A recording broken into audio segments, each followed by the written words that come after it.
Welcome back to another technical deep dive here in the debug zone. Today we're tackling a big question and breaking it down with insights from other users.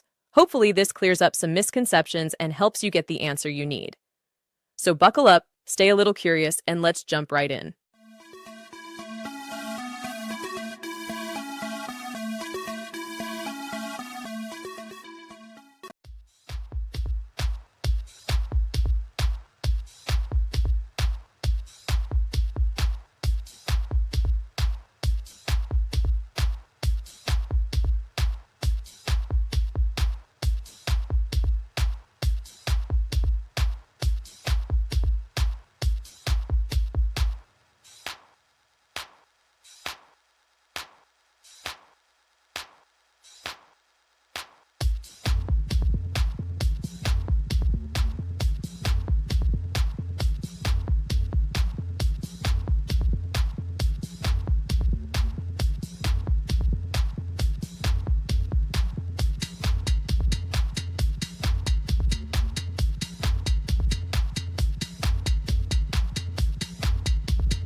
And that's a wrap.